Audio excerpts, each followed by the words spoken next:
Olá, alunos, paz seja com todos. É um prazer estar aqui mais uma vez para estudarmos mais dois tópicos da nossa disciplina de hermenêutica. Hoje nós vamos discorrer sobre análise histórico-geográfica e também análise sociocultural. São dois capítulos curtos e nós vamos aproveitar o tempo e vamos então estudar hoje esses dois capítulos. Então diz aqui uma breve introdução desse nosso capítulo de análise histórico-geográfica. No trabalho da interpretação, é preciso considerar que o texto bíblico foi escrito dentro de um contexto histórico, o que significa, por exemplo, que quando o autor de Apocalipse fala de Roma, ele se refere ao Império dos Césares, e não ao catolicismo romano, como pretendem muitos pregadores.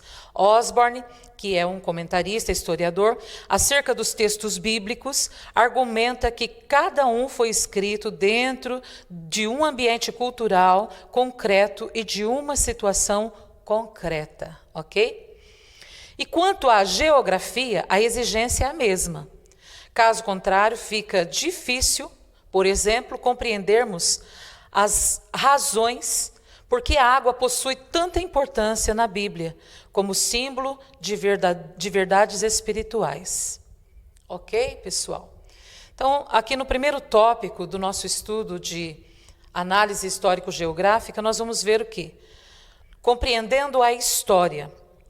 Nós vemos aqui, por exemplo, Jesus sendo abordado, maldosamente, por herodianos e fariseus.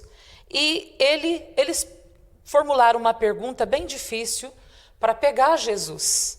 Era um beco sem saída. Se Jesus respondesse uma resposta que eles acreditavam que ele pudesse responder, ele estaria implicado. Se ele respondesse de outra maneira, não seria diferente. Então, de qualquer maneira que ele respondesse, ele estaria complicado. Eles teriam ali uma razão para pegarem Jesus. Mas nós não podemos compreender, por exemplo, somente ao lermos a nossa Bíblia, nessa citação, nós não vamos entender a profundidade da razão pela qual Jesus respondeu, o êxito que ele teve. E quando nós conhecemos um pouco do que está envolto aí, esse texto, do que está acontecendo, nós vamos então até nos alegrar. Nós vamos ter até um brado de alegria no nosso coração de ver como Jesus respondeu àqueles homens e calou a boca deles.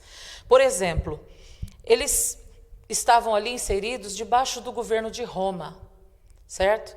A igreja, no momento, os judeus estavam inseridos debaixo do governo de Roma, eles estavam subjugados pelo governo de Roma. E para os romanos, a prática da religião nativa seria reconhecida só se ela representasse um instrumento do Estado. Os judeus não tinham Estado, eles estavam debaixo de Roma, do poder de Roma. Então, tudo que eles tinham era a prática religiosa. Só que acreditar nisso ou aceitar isso, que o culto constituía num dever cívico para os romanos, também os judeus deviam concordar que essa ideia era subjugar Deus ao senhorio dos Césares. Veja que complicação. Se para o judeu Deus é absoluto e governa sobre todas as coisas. Ele é Senhor, não há ninguém maior do que Ele. Ele tem tudo debaixo das suas mãos. Então, veja bem, quando os Césares dominavam uma nação, eles acreditavam que eles também estavam dominando o Deus dessa nação. Então, eles podiam até cultuar, eles podiam manter as suas práticas religiosas, mas a religião estava tão ligada com o Estado ou o poder político, que quando eles cultuavam a Deus, era como se eles estivessem, então, cumprindo um dever cívico. E para o judeu isso não procedia, isso era ruim. Por quê? Porque como é que eles podiam aceitar, então, que eles estavam, enquanto cultuando, cumprindo um dever cívico para Roma? E aí, então, isso equivalia também a acreditar e a até afirmar que Deus estava sujeito aos Césares de Roma. Então, ficava muito difícil para o judeu aceitar isso. E aí, o que acontece? Eles mandam lá herodianos e fariseus a interrogarem Jesus com uma intenção. Nós vamos perguntar para ele se é lícito pagar tributos a César.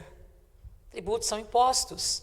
Nós vamos perguntar se é lícito o judeu pagar tributo a César. Se ele disser que sim, então ele vai estar afirmando que Deus está sujeito ao poder de Roma ou dos Césares, que conquistaram, né, ali os judeus. E se ele disser que não, nós vamos entregá-lo então aos romanos e dizer que ele está dizendo que César não manda nada, que César não governa nada e que não é necessário então pagar tributo a César. Ele está levando outros ou formando nos outros a opinião de que não se deve pagar tributo a César, levando um povo todo a uma rebelião. Veja bem como era complicado. E eles então levaram essa pergunta a Jesus, como quem quisesse somente aprender. Na verdade, tinha toda uma intenção maligna por trás dessa pergunta, querendo apanhar o Senhor. E, de repente, o Senhor para e ele responde assim: me dê uma moeda. Me dê uma moeda romana. E eles entregaram, então, uma moeda do dinheiro romano. E ele disse assim: de quem é a esfinge na moeda e a inscrição da moeda? E aí eles responderam: é de César. E o Senhor então disse: então, pois bem, dai a César o que é de César, e dai a Deus o que é de Deus. Que coisa maravilhosa, né? Com essas palavras, Jesus calou a boca daqueles homens e a intenção dos seus corações. E somente uma sabedoria de Deus podia fazer isso com eles. Por quê? Porque se a figura da moeda era um retrato de César, a inscrição da moeda era um retrato de César, então o bem material pertencia a César. Quem comandava materialmente era César. Mas se nós, como homens e mulheres, ou os judeus da época, são imagem e semelhança de Deus, eles tinham que pagar dinheiro a César, valores naturais, valores que se corrompem a César, mas a Deus eles deviam dar honra, culto, glória, louvor, reconhecer poder e reconhecer domínio. Que coisa linda! Então, nisso foi calada a boca daqueles homens que queriam pegar Jesus. Nós percebemos aqui, então, que se nós não conhecêssemos a situação envolta neste texto, nessa narração, ficaria muito simples ou muito comum apenas acharmos que o Senhor deu uma respostada neles. Dá para César o que é de César, dá para Deus o que é de Deus, né? Mas quando nós entendemos o que estava acontecendo e qual que era a trama para pegar Jesus, então fica mais gostoso, né? Nós interpretarmos ou falarmos sobre isso, ou temos mais autoridade espiritual para falarmos sobre isso, mais ousadia para discorrermos sobre isso, ensinarmos isso e pregarmos isso. Então vamos lá. Nós vemos aqui ainda um outro tópico dizendo: retomando a análise de João, né? Quando nós voltamos para a nossa perícope, né, do estudo de João, a nossa ilha de estudos, de João 4, do 19 ao 24, nós vemos aqui sobre a cidade de Samaria, edificada por Onri, que ela era a capital do Reino do Norte, ou Israel, posição que exerceu até ser atacada por Salmanaser, que era um rei, né? Então tem aqui a descrição da data, em 721 a.C. Então nós vemos que primeiro Salomão divide o reino, né, dos judeus. Então primeiro ele vai e divide o reino. Então uma parte vai para um lado, outra parte vai para outro. Depois seus dois filhos vão reinar sobre estes lugares. E nós percebemos então que isso faz parte da história que lança aí a questão da inimizade sobre judeu e samaritano. Isso está dentro da nossa perícope. Porque que uns dizem que é aqui o lugar da adoração e vocês dizem que é em outro lugar. E o Senhor discute com aquela mulher, dizendo para ela: vocês estão adorando o que vocês não sabem, nós adoramos o que sabemos. Porque a salvação vem dos judeus. Tudo isso para ela era pouco conhecido, ou não era conhecido, porque eles se firmaram com uma parte da Torá Sagrada e outra parte eles abriram mão, não quiseram aceitar. E nesta outra parte dizia então que realmente o Messias viria da linhagem de Davi, mas eles não aceitavam isso, né? Então nós vemos aqui que a inimizade entre judeu e samaritano, se nós fôssemos estudar dentro da nossa perícope, a raiz dessa inimizade, isso faz parte da história de Israel, então nós vamos perceber que essa inimizade começou muito tempo lá atrás, certo? Primeiro, antes do rei Salomão dividir o reino em 2 reinos, reino do sul e reino do norte, nós vemos uma questão dos filhos de Jacó. Eles estavam de passagem por Siquém. Siquém era o nome do lugar, mas também era o nome do filho de Amor, certo? Amor era o homem que era dono daquelas terras. E eles estavam de passagem ali naquele lugar. E de repente, nós sabemos que Jacó tinha seus 12 filhos, cada um constituiu uma tribo. Mais tarde, cada um constituiu uma tribo. E ele tinha uma única filha, chamada Diná, uma única menina, uma moça já. E, de repente, quando eles estão atravessando por ali, eles resolvem acampar naquela cidade, naquele lugar, Siquém, nas terras de Amor. E quando eles vão acampar ali, eles pagam por se acamparem ali. Eles pagam o aluguel daquela terra. E de repente, diz a história, se você for ler, buscar na raiz, que o Siquém, o filho de Amor, viu Diná e ficou apaixonado por ela. Tá? Só estou dando uma pincelada na história para que você entenda aonde surgiu a raiz da inimizade de judeu e samaritano. Então, o Siquém, ele fica apaixonado por Diná, filha de Jacó. E eles conversam, e de repente ele chama ela para um determinado lugar, e ela aceita. Certamente ele também despertou algum interesse na Diná, porque senão ela não teria aceito ir se encontrar com ele. E neste encontro, a história diz que o Siquém, apaixonado, não se controla, e ele força a Diná. Então ele tira a sua pureza, e ela fica desesperada, porque não era o costume da sua família. Não era o que o seu pai tinha ensinado a ela, né? E aí, o que acontece? As intenções do Siquém eram boas. Ele depressa vai, procura o pai. A Diná volta para casa chorando, mas ele depressa, o Siquém vai, procura o pai, Amor, e diz para o pai: pai, eu estou apaixonado e eu quero me casar com a filha daquele homem, Jacó, que está acampado aqui nas nossas terras. Vamos ver o que nós podemos fazer para legalizarmos essa situação? E aí ele conta para o pai como ele errou com a Diná, e eles vão juntos falar com Jacó. Chegaram lá, estavam todos os filhos e mais o Jacó, e aí o Amor chega e conversa com Jacó. Conta o que aconteceu e diz: mas nós estamos dispostos a reparar o erro. Eu quero que a sua filha Diná venha ser a minha nora, ela se case com meu filho, e nós vamos ser parentes então, e nós podemos habitar todos aqui nesta mesma terra. Os filhos, por sua vez, ficaram irritados, né? E aí eles propuseram uma condição. Eles disseram assim: nós só vamos aceitar, mais os filhos do que Jacó, nós só vamos aceitar com uma condição. Nós servimos a um Deus, um único Deus. Nós temos uma aliança com Ele. Não era bom que as nossas mulheres se casassem com homens estranhos e vice-versa. Os homens do nosso povo se casassem com mulheres estranhas. Então eles propuseram um acordo. Nós vamos aceitar este casamento desde que vocês então aceitem o nosso Deus como o único Deus de vocês. E para isso que vocês façam também a aliança. Que aliança era essa?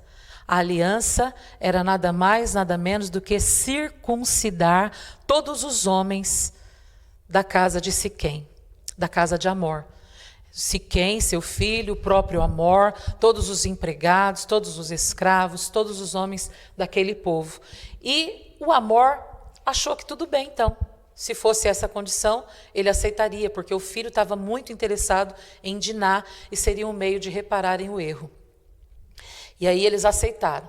E diz então que foi feita a circuncisão, onde todos os homens daquele povo foram circuncidados. E quando chegou o 3º dia da circuncisão, que era considerado o pior, o mais difícil, porque os homens tinham febre, os homens tinham muita dor, ficavam ali fragilizados por causa daquela cirurgia, né? Vamos assim dizer. Então, naquele 3º dia, 2 dos filhos de Jacó, sem avisarem ao pai, eles saíram e covardemente Levi e Simeão invadiram a casa de Siquém, as terras dele, o povo dele, e onde estavam todos aqueles homens ali no seu período de recuperação da circuncisão ao 3º dia. Então eles mataram covardemente todos aqueles homens, aproveitaram a fraqueza, aproveitaram que não estavam em condições de combate, eles mataram todos os homens. E aí eles foram lá e pegaram todas as mulheres e pegaram todas as crianças e todos os bens, saquearam tudo e levaram cativos junto com o seu povo. E aí então mora a primeira raiz da inimizade entre judeu e samaritano. Certo? Por quê? Porque Siquém, Sicar, Samaria, Jacó estava de passagem por aquela terra. E eles cometeram essa atrocidade. E aí você pode dizer, mas os homens todos morreram, por que ficou essa rixa, esse ódio? Porque haviam crianças, haviam mulheres que ficaram viúvas, haviam crianças, meninos e meninas que ficaram sem pais, e agora eles cresceram. E junto com eles crescendo, cresceu também aquele ódio, aquela mágoa do que foi feito com seus pais, seus antepassados. Então, passaram-se muitas gerações, mas aquela rixa nunca acabou. Ficou sempre aquela raiz de ódio, de amargura, de mágoa no coração daquele povo, que agora fazia parte também de um mesmo povo. Então essa é uma das primeiras raízes da inimizade. Mais tarde, Salomão divide os reinos, né? O reino. Reino do Sul e Reino do Norte.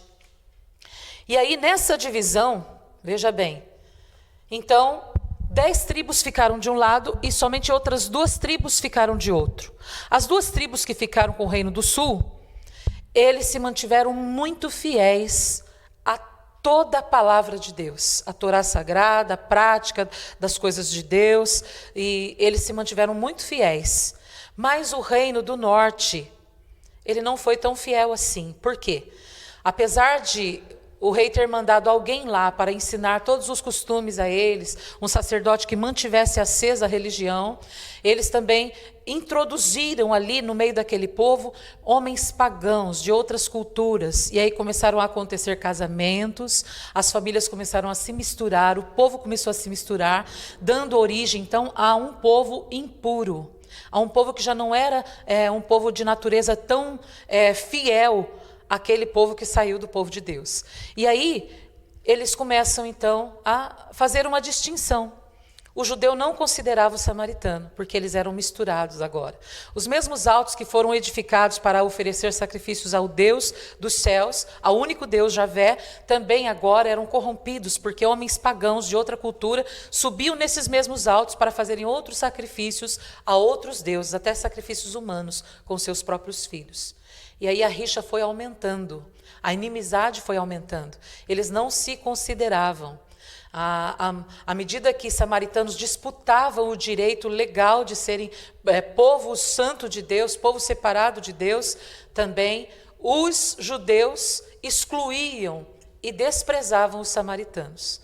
Então eis aí, entendendo aí um pouco de história, é por isso que eu disse que você precisa ler Bíblia, leia a Bíblia, busque a parte histórica da Bíblia e leia, e gaste tempo com ela para você se inteirar. Senão nós vamos estar comentando coisas aqui que você vai ficar muito alheio e perder a sua vontade de continuar estudando. Tá? Então aí mora, para entendermos um pouco da análise cultural, nós então precisamos entender onde mora a raiz do problema entre judeu e samaritano, que se acha também na nossa perícope, né?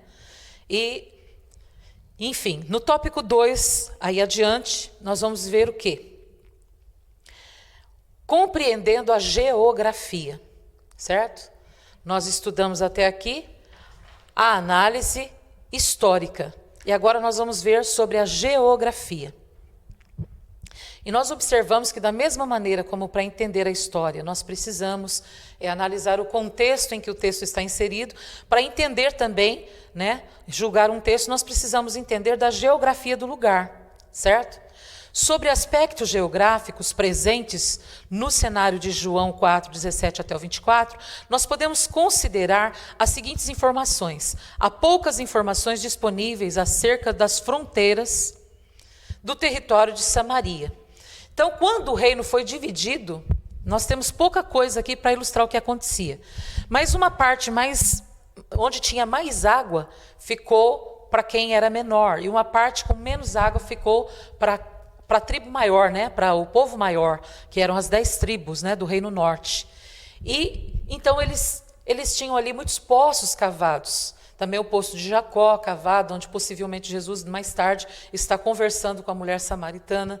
Mas, enfim, se nós não entendermos, por exemplo, a secura daquele lugar, fica difícil nós entendermos por que a água é uma figura de bênção espiritual, ou seja, é um simbolismo da água viva para aquela mulher, porque justamente era a carência que eles tinham, era a água. Né? Eles tinham pouca água, e no caso, então, era justamente por isso que a água é considerada aqui como algo de tão grande valor, porque na realidade eles não possuíam muita água naquele lugar, naquele momento. É aí que reside a grande importância que a água adquire na vida dos povos da Palestina, nos dias de Cristo. Segundo Hobbes, que é um comentarista também, né, um estudioso e comentarista, é por esta razão que o aspecto poético da água ocupa um lugar tão importante na Bíblia. Certo? Ao longo da história da Palestina, muitos poços foram cavados, a fim de fornecer água ao povo, ao gado e às plantações. Deles também saiu um suprimento para cidades e vilas.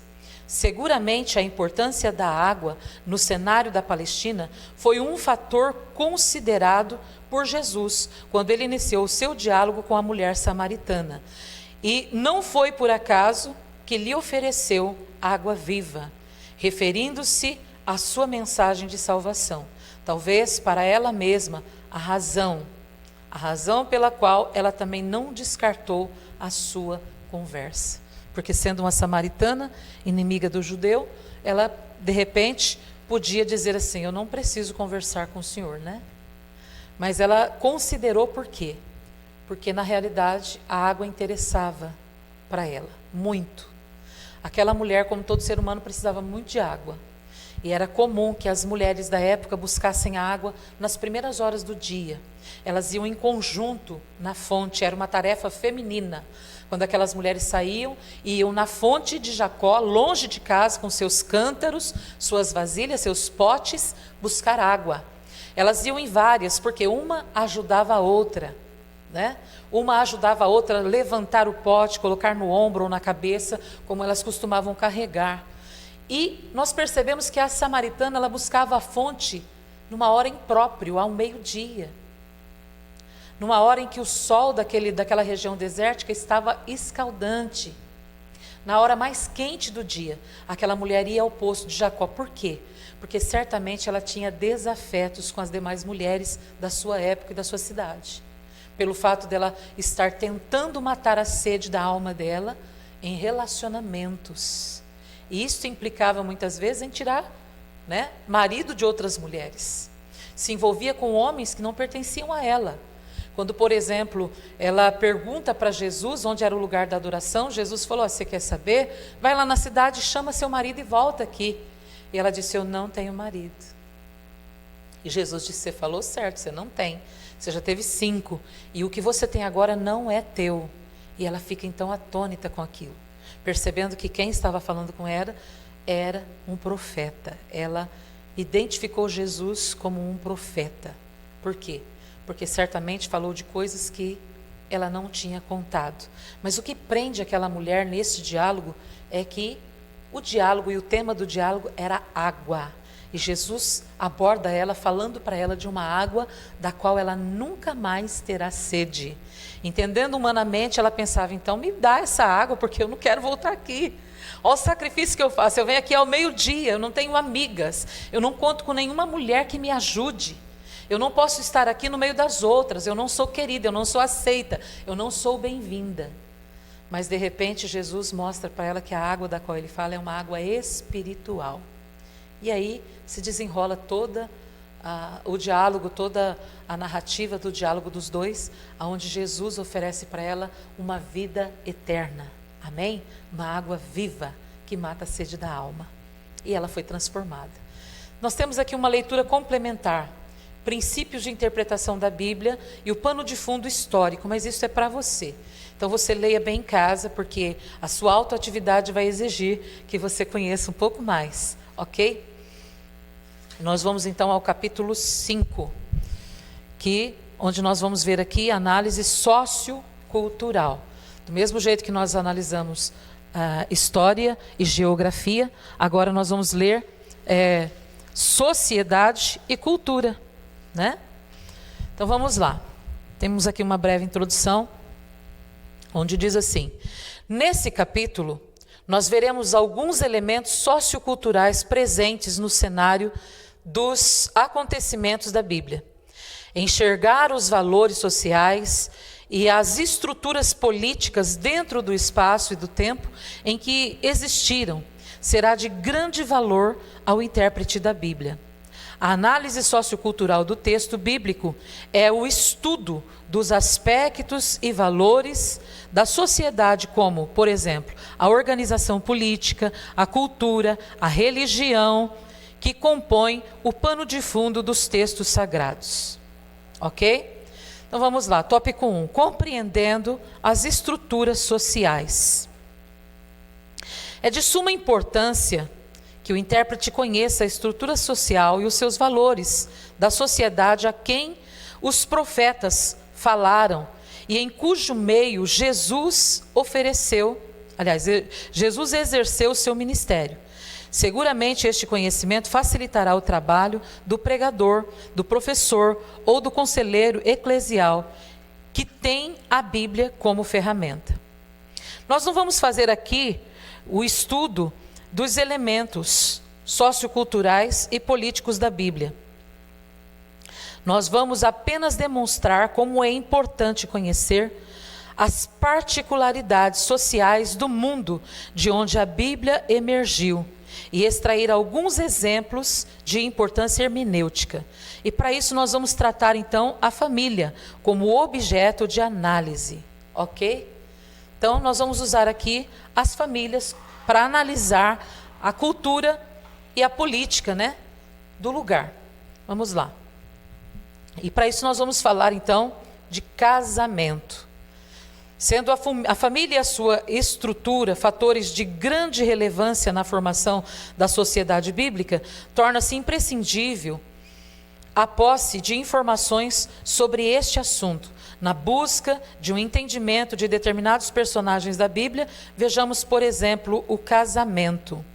E nós vamos observar que o casamento, sabe como ele começava? Hoje nós temos, quando um namoro fica sério, né? No nosso tempo, quando um namoro fica sério, então entra uma segunda parte, que é o noivado, né? Que está então afirmando um interesse de levar aquele casal até o casamento, né? Então o noivado é um período onde o namoro ele se aprofunda, ele fica mais sério e ele começa então a desenvolver aí planejamentos para um futuro juntos, né?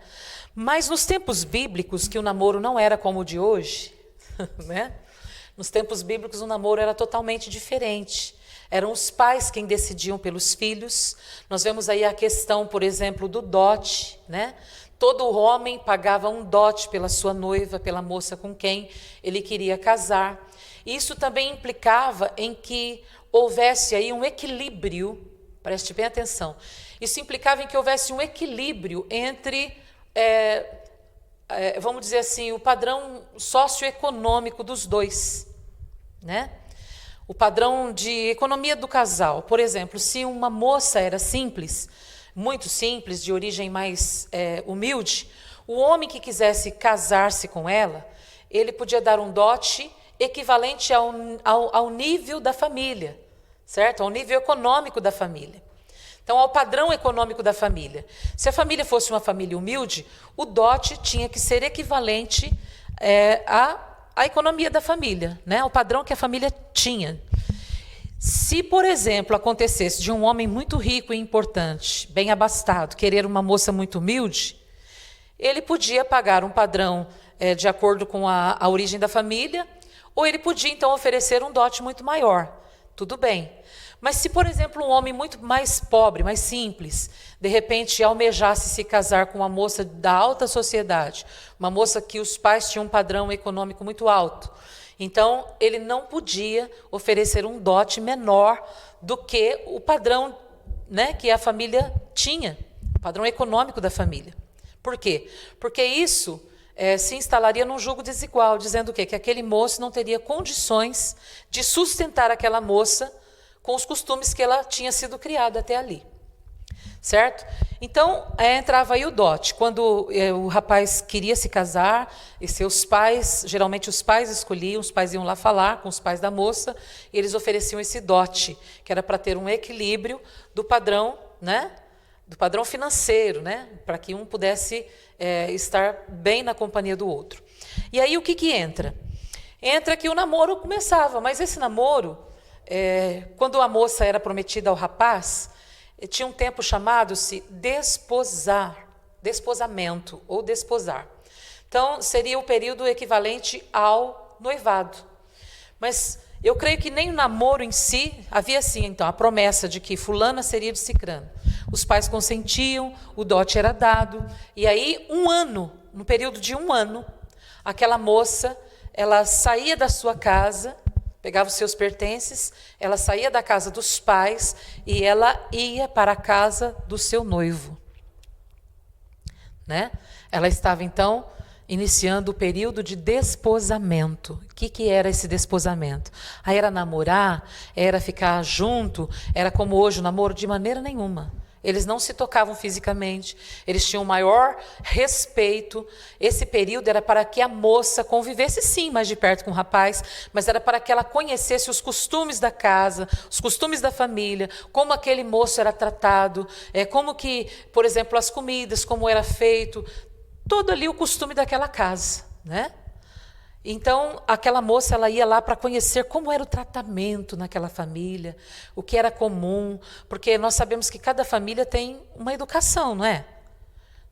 Nós temos aí, cada pai educa seus filhos de um jeito, né? Para alguns é comum falar um palavrão, para outros ninguém fala. Se alguém falar, vai ficar assustado, vai causar um espanto. Para uns, usar um tipo de linguagem é comum, para outros não, depende muito da sua criação, dos princípios morais que você recebeu e até espirituais, né? Então, na época, os princípios espirituais eram os mesmos, porque era um povo escolhido, era o povo de Deus. Mas os princípios ali do regimento da casa, como funcionava, as práticas, como eram os costumes, como era servida a comida, o que o moço gostava, o que não gostava, o que ele estava acostumado. A moça passava um ano na casa do rapaz para aprender a tratar aquele rapaz de acordo com como ele já tinha sido tratado até então. Veja só como era importante, né? E aquela moça, ela ficava ali convivendo com aquela família, se adaptando durante um ano. Esse período era chamado de desposamento. Seria para nós hoje um noivado, né?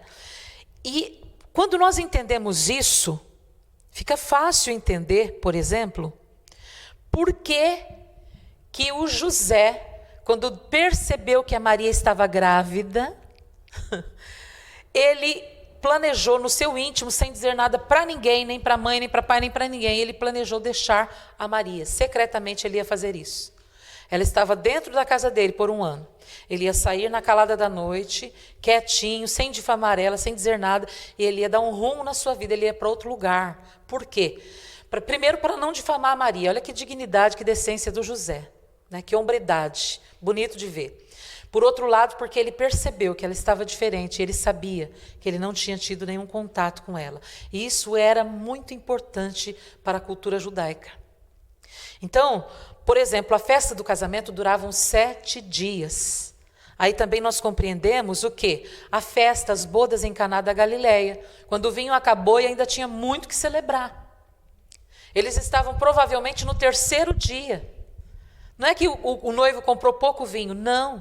Ele comprou uma quantidade boa, mas provavelmente seria o meio da festa, o 3º dia da festa. Ainda faltavam mais outros 4 dias para celebrar e o vinho acabou. Por quê? Porque a festa durava 7 dias. Eles bebiam e comiam e celebravam. Mas no dia do casamento, preste bem atenção, na cultura dos judeus, no costume das famílias daquela época. No dia, exatamente no dia do casamento, ainda eles iam celebrar por 7 dias, né? Ou seja, por mais 6 dias. Mas naquele primeiro dia do casamento, na noite, o casamento já tinha que ser consumado. Então era quando o rapaz pegava a sua noiva, se retirava para o seu aposento e ele se deitava com ela, eles tinham uma relação íntima. E aí o que acontece? A prova da virgindade, da pureza daquela mulher, era exposta para todos os que estavam na festa. Já imaginou isso? Que constrangimento? Mas era assim naquela cultura. E era natural para eles.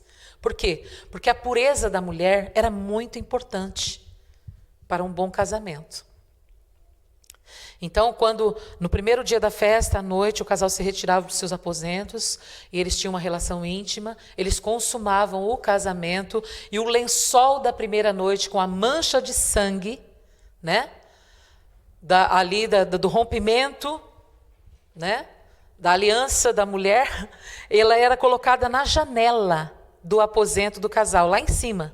Geralmente era um lugar no alto, né? Era um aposento lá no alto, e aí o lençol era exposto ali pelo restante da festa na janela, o lençol com a mancha do sangue, da pureza, da virgindade da moça. E o José, quando pensou, a Maria está grávida, como é que vai ser isso? Como é que eu vou consumar o meu casamento com ela? Eu não vou ter prova, era perigoso ela ser apedrejada. Ela seria refutada pela família do noivo, envergonhada publicamente. Então José preferiu o quê? Sair na calada da noite, fugir e ir embora, do que expor a Maria a essa vergonha pública.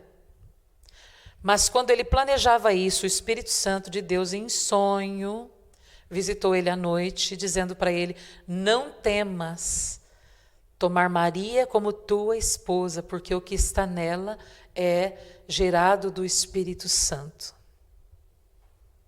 Então, olha que coisa, né? Para nós é uma doidura, né? Para nós soa assim uma loucura, essa cultura judaica, mas era assim que era. Nós estamos falando do casamento. Então, vamos adiante. Nós também vemos, né? Diz aqui.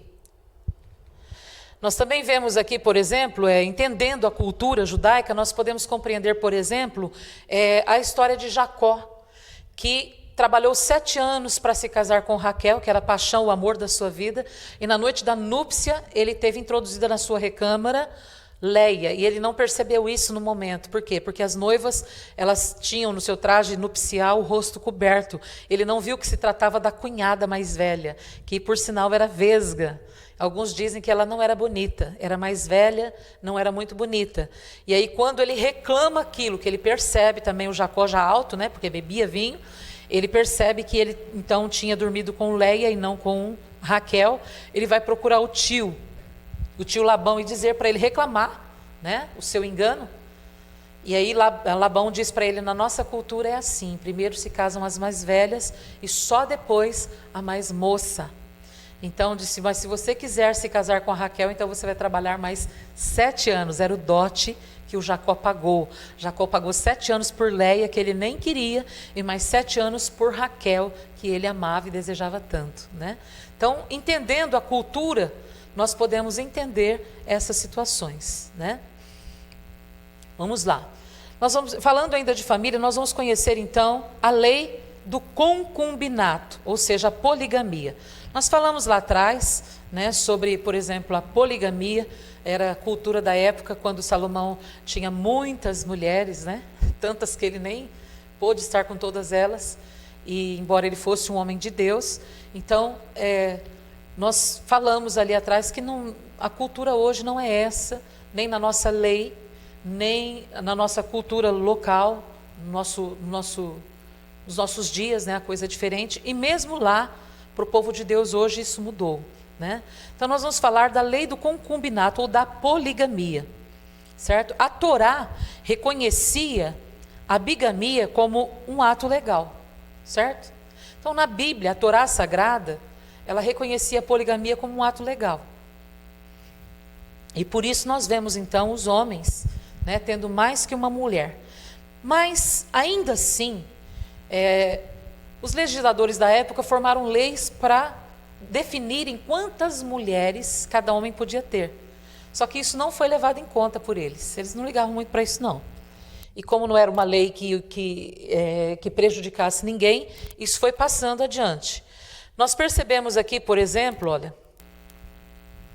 além das esposas, existiam também concubinas, que eram mulheres que mantinham relações conjugais com o chefe da casa, sem serem, contudo, as suas esposas.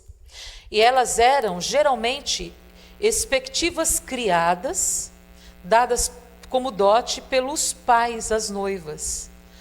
Algumas concubinas eram providenciadas pela própria esposa, quando a esposa era estéril, como meio de prover filhos ao marido. E porque era quase uma maldição para um casal não poder ter filhos. E conhecer a lei do concubinato ajuda a inocentar Sara, quando ela sugeriu que Abraão tivesse um filho com Agar. Sara não pode ser julgada pelas regras e costumes do século 21, mas pelos hábitos e regras que regiam o seu tempo. Então, veja bem, né? A poligamia era dada nisso. Geralmente as esposas, quando casavam, recebiam como dotes escravas ou servas ou concubinas, né? Mulheres que iam para ajudá-las, né? Porque também era normal naquela cultura que as esposas tivessem muitos filhos. Quanto mais filhos, mais abençoado o casal. E como os filhos vinham um atrás do outro, então ela tinha que ter alguém para ajudá-la. Ela saía da casa do pai, embora ela já conhecesse os costumes do noivo, ela soubesse como tratar o seu marido, e ela dava andamento na casa, nos costumes, nos trabalhos da casa, mas era bom que ela tivesse alguém para ajudá-la. Então ela levava consigo uma escrava, uma concubina, uma ajudante, né? E que geralmente era dada a ela pelo pai, como dote. E aí, quando era necessário, se ela tinha poucos filhos, ou se ela fosse estéril, ou se pelo menos o dono da casa, o chefe da casa, quisesse se deitar com uma concubina, isso era possível, fazia parte daquela cultura, tá? Mas hoje em dia não é mais assim. Isso foi mudado na lei de Deus também, né? E hoje o Senhor disse, olha, o Senhor criou um homem e uma mulher e ambos serão uma só carne. Não diz que 3 ou 4 ou 5 ou mais serão. Mas então nós vemos que isso mudou. Na realidade nunca foi assim, né? Eles fizeram isso por conta própria, mas Deus não aprovava isso. E a prática disso só gerou em conflito, né? Nós queremos falar também sobre a autoridade paterna. A autoridade que o marido exercia sobre a casa era absoluta. Quando esse tomava uma decisão, a mesma era incondicionalmente aceita pelos demais membros da família. A função do marido, pai, era tão importante que a Páscoa, um dos mais importantes ritos da religião de Israel, era atividade religiosa correspondente, era atividade religiosa essencialmente familiar e era por ele conduzida. Era o homem, era o pai de família quem conduzia o ritual da Páscoa, por exemplo, né? Então ele era colocado como um sacerdote do lar e a palavra dele era autoridade, era lei. Ninguém podia refutar uma palavra dele, uma ordem dele, fosse ele quem fosse. O marido era o celebrante religioso da família. A função religiosa do pai nos ajuda a compreender por que Josué disse com toda a convicção que ele e toda a sua casa serviriam ao Senhor. Ou porque a decisão do carcereiro de Filipos de crer em Jesus se estenderia à família inteira. Prometer a salvação da família a partir da fé de um indivíduo, nos dias de hoje, com base na história do carcereiro de Filipos, não é uma boa opção, pois tanto filhos como esposa não possuem toda essa dependência do pai ou do marido, principalmente hoje, na nossa cultura, né? Em que, infelizmente, o homem devia ser o cabeça, considerado por Deus, né, o responsável pela sua família, mas, infelizmente, na nossa cultura, nos nossos dias, nem a esposa o reverencia como tal e nem os filhos também, né? Então, mas lá nos tempos bíblicos, a autoridade paterna, A autoridade do homem, do marido, do pai, era indiscutível, ela valia. Então, quando Josué disse assim, olha, eu não sei quanto a vocês, mas eu e a minha casa serviremos ao Senhor, né? O Josué estava falando confiadamente, seguramente por ele e pela casa dele, pela mulher, pelos filhos, por todos que estavam com ele. Isso envolvia até os escravos, empregados, quem estivesse com ele, né? Todo o contexto da sua casa. E também o carcereiro de Filipe, lembra? E lá em Atos dos Apóstolos, Paulo conta a história de que ele estava pregando e de repente eles foram presos por pregar em praça pública, apanharam em praça pública e foram presos. E quando eles estavam lá no cárcere, à meia-noite, eles começaram a adorar. Paulo e Silas começaram a louvar a Deus à meia-noite. E de repente veio um terremoto, abalou os alicerces da prisão, todos os que estavam presos, não somente Paulo e Silas, mas todos os que estavam presos ali ficaram soltos, foram livres na hora daquele terremoto. E aí o carcereiro, que era responsável, quando ele viu aquela bagunça, quando ele viu que todas as cadeias estavam quebradas, quando ele viu todas as celas abertas, ele arranca a espada e ele ia se lançar sobre ela, porque ele sabia que ele teria que pagar com a vida. Independente se foi uma catástrofe natural, independente se foi um terremoto que aconteceu, ele já sabia que ele pagaria com a sua vida. E quando ele vai cometer o suicídio, Paulo grita, não te faças nenhum dano, porque nós estamos todos aqui. Ninguém fugiu. E aquele homem tremendo pede luz e diz assim, o que eu devo fazer para ser salvo? Na realidade, ele queria saber o que ele devia fazer para ser salvo, né, pelo ocorrido, porque todos os presos estavam libertos. E Paulo responde para ele, dizendo, olha, creia no Senhor Jesus e serás salvo tu e a tua casa. Ok? Crê no Senhor Jesus, vai ser salvo você e toda a tua família, toda a tua casa.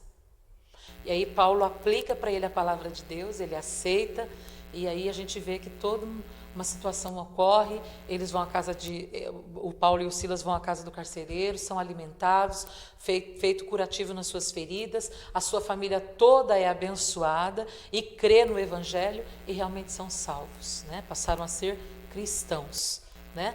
Mas o pai ali, ele fala dele, aliás, o apóstolo Paulo ali emprega para ele e para sua casa, porque sabia que se ele tomasse decisão, a palavra dele era tão poderosa que toda a sua casa e a sua esposa, os seus filhos teriam que se dobrar à decisão que o homem tomasse. Então isso fazia parte da cultura judaica, ok? No tópico 2 aqui, nós vamos compreender então as estruturas políticas, certo? Nós sabemos que Jesus morreu pelos nossos pecados, isso é o que nós ouvimos hoje, é o que o Evangelho prega. Jesus foi à cruz do Calvário, ele teve o tipo de morte que ele teve, porque ele assumiu o nosso lugar. Mas naquele momento, naquele tempo da história, naquele contexto, toda uma situação precisava ocorrer, porque essa verdade espiritual, essa aplicação espiritual não era feita ainda. Nem mesmo os discípulos acreditavam que Jesus fosse morrer daquele jeito, né? Nem mesmo eles tinham entendido que era necessário aquele tipo de morte. Quando Jesus, por exemplo, falava do que ele passaria, de que ele morreria, de que ele seria entregue na mão dos seus, né, acusadores, até os discípulos ficavam irritados, né? Eles queriam mudar isso, dizer assim, não, Senhor, isso não, jamais. Mas Jesus estava tentando alertá-los do que era necessário acontecer quando eles não tinham essa noção. Então, hoje nós sabemos que Jesus morreu pelos nossos pecados, mas na época, Jesus foi acusado e ele foi à morte por outra situação, ok? Então, por quê? Olha lá, esse entendimento nós temos hoje, de que foi pelos nossos pecados, mas na época, toda a situação contribuiu para esse acontecimento, estava no fato de que Jesus se declarou como o rei dos judeus, certo? Quando Jesus se declarou como um rei, ele dizia, o meu reino não é deste mundo, o meu reino é eterno. Então, ele entrou em conflito com tanto o judaísmo, como com os romanos também. Por quê? Porque Roma tinha os Césares que dominavam, e o judaísmo não aceitava que Jesus era o Filho de Deus, pelo menos uma grande parte deles. E isso levou Jesus a morrer na cruz, né? Então, olha, nós precisamos realmente entender, né? Compreendendo as estruturas políticas, se alguém dissesse, né, lá em Roma, não, ó, se levantou aí um novo rei. Então Roma entendia que Jesus agora queria desmerecer a sua autoridade sobre aquele povo. Ele falou, nós subjugamos os judeus, e agora ele vem como rei dos judeus, ele está querendo então lutar contra nós, ele está querendo então nos dominar, e isso levou Jesus à morte. Quando na verdade tudo que Deus queria tinha uma raiz muito mais profunda, um propósito muito mais profundo e espiritual. Amém? Mas compreendendo então as estruturas da política da época, nós entendemos isso. E no tópico 3, nós vamos entender também por dentro da cultura bíblica questões como, por exemplo, a barba e o cabelo do homem e das mulheres, como era importante, né? Na cultura bíblica, por exemplo, nós observamos que para o homem era muito importante usar barba. Os romanos não gostavam da barba, né? Os cabelos bem curtos e a barba bem feita era uma questão de higiene para os romanos. Já para os judeus, não. E os judeus gostavam da barba grande e dos cabelos fartos, né? Os cabelos bem cheios, alguns bem compridos, né? Usavam os cachos assim nas têmporas, né? E já para a mulher não era bom ter o cabelo solto em público. As mulheres usavam a cabeça coberta. E somente quando eram prostitutas ou vinham de outras culturas, como nós já falamos, elas tinham a cabeça raspada para se distinguirem das mulheres, né, do lugar. Mas aí Paulo, para resolver essa questão das mulheres ficarem desconfortáveis com mulheres tosquiadas ou carecas dentro da igreja na hora do culto, Paulo pede que elas usem um véu na cabeça, né? Nós observamos, é importante nós entendermos isso para nós compreendermos, por exemplo, por que aquela mulher que quebrou o vaso de perfume nos pés de Jesus, lavava os pés de Jesus com lágrimas e com perfume, com um unguento maravilhoso de preço caro, e ela soltou os seus cabelos em público, enxugava os pés do Senhor com seus cabelos, ela foi tida como uma mulher escandalosa e que desperdiçasse um grande dinheiro, uma grande fortuna, que podia ser empregada de outro jeito. E Jesus não se importou com isso. Ele disse, olha, enquanto o evangelho for pregado, para a memória dela, ela vai ser lembrada, né, pelo que ela fez. Mas nós observamos, então, que a cultura da época dizia isso. Então, se para o romano era higiênico ter o cabelo bem curto e a barba raspada, bem feita, para o judeu, isso não fazia diferença. E o judeu tinha... Na higiene, quanto à higiene, a importância da higiene era mais religiosa do que estética. Para o romano, a importância da higiene era mais estética do que religiosa. Já para o judeu, o lavar-se, ele fazia mais isso. Ele lavava as mãos todo dia, principalmente antes das refeições. E era uma questão religiosa para ele, né? Até Jesus foi questionado sobre isso, né? Os seus discípulos não lavam as mãos antes de comer, porque era uma questão religiosa. E quanto a tomar banho, a se lavar inteiro, até porque a água era escassa, né, gente? Naquela cultura também. Os judeus tomavam banho quando eles vinham do mercado. Quando eles tinham que ir ao mercado, fazer as suas compras, eles estavam ali diante de muita gente aglomerada. Então, possivelmente, eles podiam tocar em alguém imundo ou encostar em alguém que não estava tão puro. Então, por questões religiosas, não estéticas. Eles voltavam para casa e eles tomavam um bom banho, né? Trocavam suas roupas, tomavam banho, era um ato de purificação. Na questão da aparência, né? Nós podemos também entender, aqui a questão do cabelo, como que, por exemplo, quando os meninos passaram e criticaram Eliseu, dizendo, sobe calvo, né? É porque o fato da calvície, já que os judeus gostavam de cabelos e barbas fartas, o caso da calvície estava associado com a lepra. Geralmente os homens leprosos, o cabelo caía, eles ficavam calvos. Então eram não somente vamos dizer assim, uma provocação, né, uma ridicularização engraçada, quando eles diziam para Eliseu, sobe calvo, mas eles também estavam associando Eliseu como alguém maldito, porque a lepra estava relacionada à maldição. O leproso, infelizmente, ele era tido como maldito. E Jesus veio quebrando tudo isso, quando tocou no leproso, quando curou o leproso. Ninguém encostava no leproso. Quando o leproso entrava na cidade, ele tinha que ir batendo no peito e gritando, leproso, leproso, leproso, que era para todo mundo se evadir do lugar. Porque, além de não poder chegar perto, ele que ainda tinha que avisar que ele estava contaminado. Então, nós observamos aí que Eliseu amaldiçoou. Quando eu lia isso, eu sinceramente dizia, nossa, só porque brincaram com ele, caçoaram dele, ele amaldiçoou, o Eliseu estava um tanto bravo, mas não era só isso. Então, entendendo sobre a cultura, nós vamos compreender bastante coisas, né? Que, por exemplo, aqueles meninos não estavam apenas zombando do profeta, mas estavam associando ele como alguém maldito. E ele então lançou uma praga sobre aqueles aproximadamente 40 rapazes, e 2 ursas saíram do campo e mataram eles todos, né? Então, nós estamos aqui interpretando, aqui estudando, dentro da cultura bíblica, né? A questão do cabelo, a questão da higiene, a questão, por exemplo, do uso ritual por causa da religião ou da estética. Então, fica mais fácil aqui a gente compreender o que quer dizer a cultura relacionada com a Bíblia. No tópico 4, a religião como pano de fundo. Sobre a religiosidade dos personagens bíblicos, pouco se leva em consideração nos trabalhos exegéticos. Parece que o perfil religioso do homem bíblico nos é óbvio demais, contudo, não é bem assim.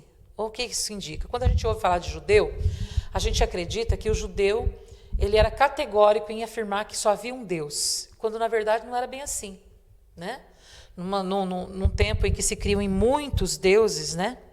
Nós observamos o quê? Que havia monoteísmo, que era a crença em um único Deus verdadeiro. Então, quem cresce que só havia um Deus era chamado monoteísta. E quem cresce na existência de vários deuses era chamado de politeísta, certo? Então, quando nós pensamos nos judeus, nós pensamos logo que eles todos eram monoteístas. E não é a verdade sobre eles, né? A verdade é que eles acreditavam que existiam muitos deuses, mas eles criam também que eles tinham que adorar só um Deus. Percebe? Com que é importante, né? A gente ver o pano de fundo da cultura relacionado com a religião, né? Então, os judeus, eles não eram monoteístas, não. Eles não acreditavam que só havia o Deus Javé ou Jeová. Eles acreditavam que haviam diversos deuses, mas eles só podiam adorar o Deus Jeová ou Javé, como você preferir, né?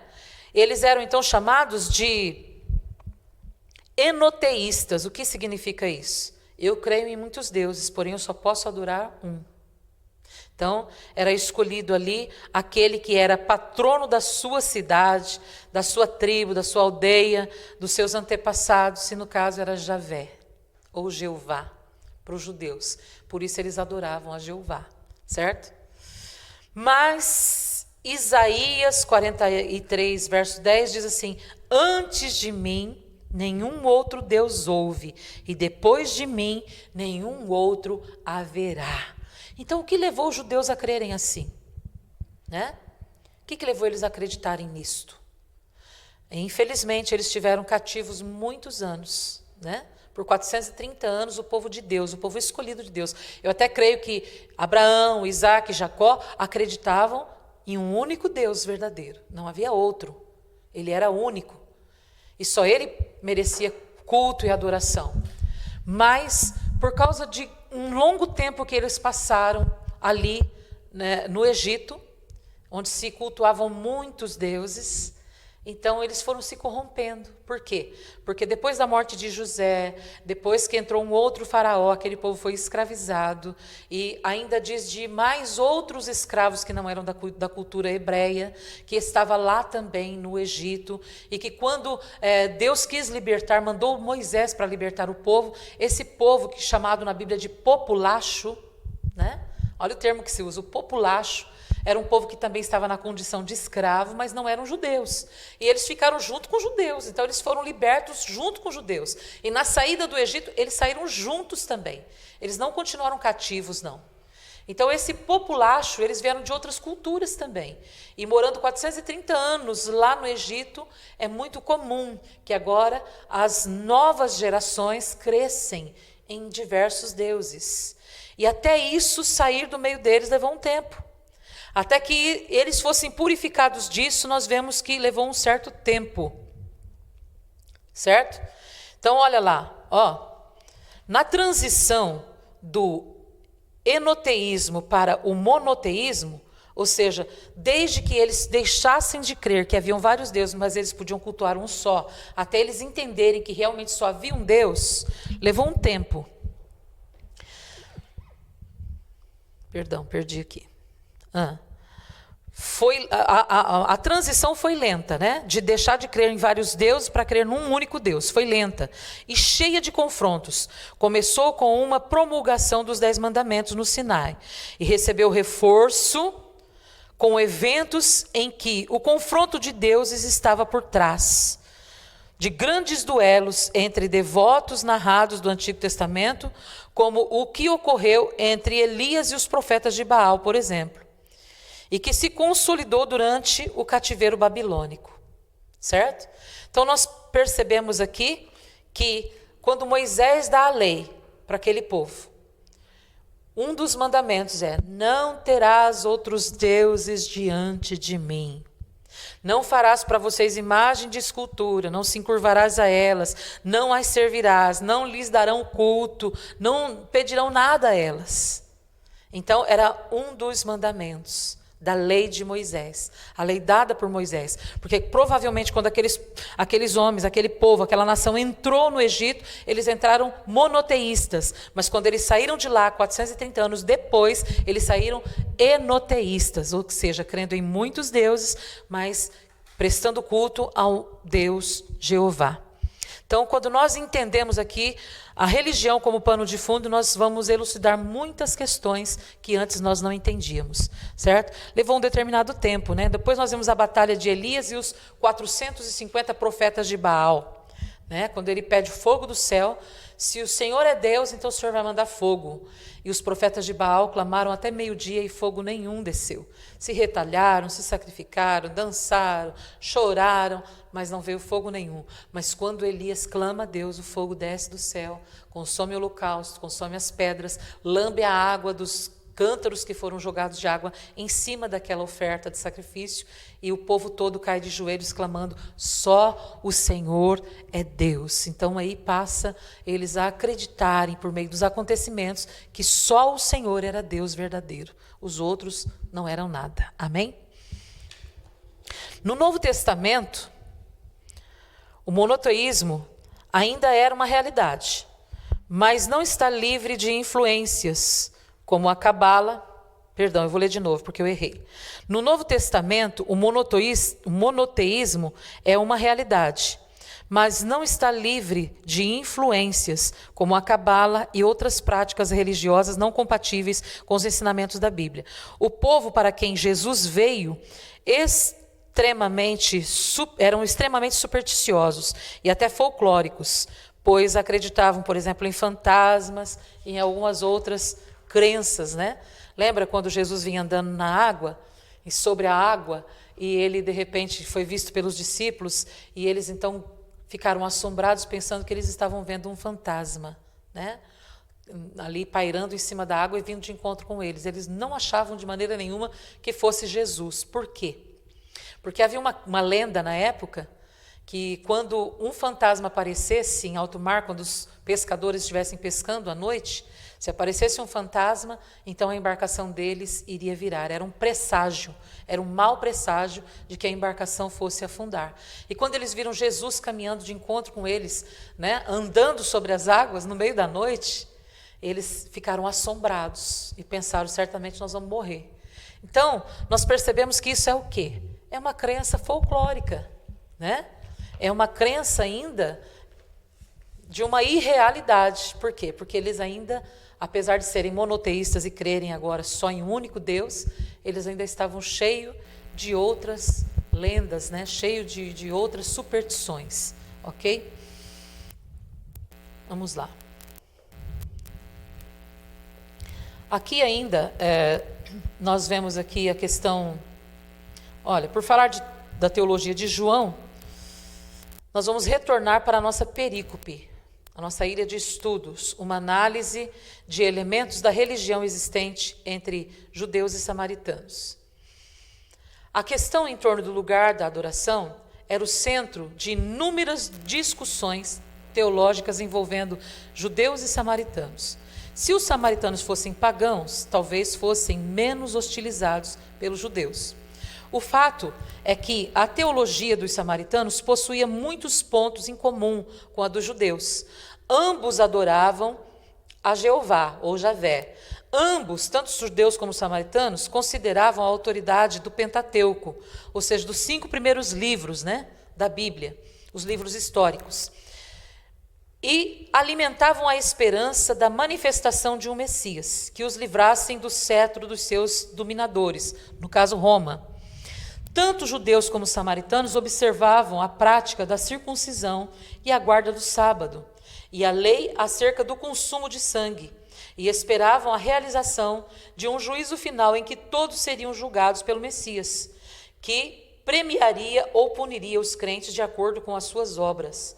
As semelhanças param por aqui, porque, diferentemente dos judeus, a perspectiva messiânica dos samaritanos orbitava em torno do Messias.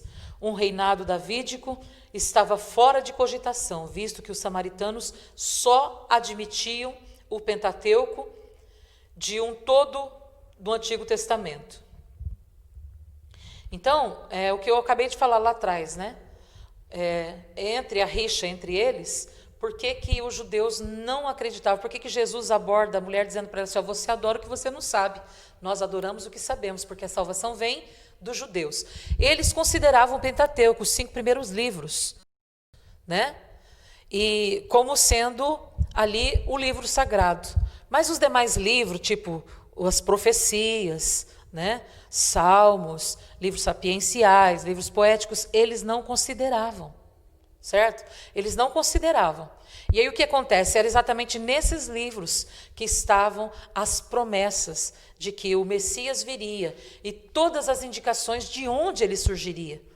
E aí dizia que ele viria da linhagem de Davi, da tribo de Judá, que estava localizada no Reino do Sul, na divisão do reino.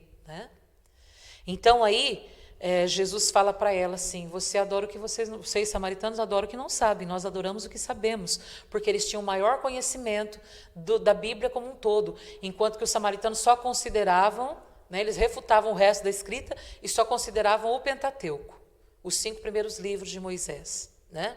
Então, nós estamos aqui observando, dentro da nossa perícope, nós estamos compreendendo por que Jesus disse isso para a mulher, Porque se nós não entendêssemos isso aqui, ficaria difícil entender por que Jesus fala para ela, você está adorando o que você não sabe, eu adoro o que eu sei. A salvação vem dos judeus, porque eles ignoravam fatos importantes por não acreditarem que os demais livros também faziam parte do cânon sagrado. Eram livros de Deus para nós. Amém? Então, para justificar o Monte Gerizim como lugar sagrado, os samaritanos fizeram alterações nos 10 mandamentos, adicionando um 11º, que requeriria a construção de um altar em Gerizim, para as celebrações de holocaustos neste lugar. Outra característica da teologia samaritana era a sua tolerância com práticas de modo nenhum admitidas pelos judeus, como, por exemplo, os casamentos mistos com estrangeiros, e a religião dos samaritanos permitia que crentes, inclusive sacerdotes, se casassem com mulheres pagãs. Estão vendo? Uma religião segundo a opinião de alguns, não exposta à tirania teocrática. Então, eles viviam de acordo com o que eles queriam, Eles não estavam presos àquilo que Deus ordenou. E aí, eles criaram um 11º mandamento, nos 10 mandamentos, para darem um cabimento ao que eles queriam fazer, que Deus não tinha mandado. E isso deixa eles, então, diante dos olhos dos judeus, como um povo impuro, um povo que era meia boca, um povo que servia a Deus, mas não do jeito certo. Então é por isso que a rixa se perpetuava entre eles. Mas por aí também nós vemos quantas barreiras o amor de Jesus destruiu. Amém? Então estão aqui o capítulo 4 e o 5, certo? da nossa apostila de teologia, do nosso estudo. Eu espero que você leia bem, espero que você faça a sua autoatividade, leia bem o resumo antes de você começar a sua autoatividade e relembre o que você não entendeu direito, leia mais uma vez. E não se esqueça, vou sempre bater nessa tecla, será inútil estudar teologia se você não for um leitor da Bíblia, ok? Se você não for um leitor assíduo da palavra de Deus, leia a parte histórica, leia livros inteiros das partes históricas da Bíblia, para você compreender o que o Novo Testamento está dizendo também, certo? E eu tenho certeza de que Deus vai te abençoar. Um abraço, Deus te abençoe, fique na paz e um bom estudo, em nome do Senhor Jesus.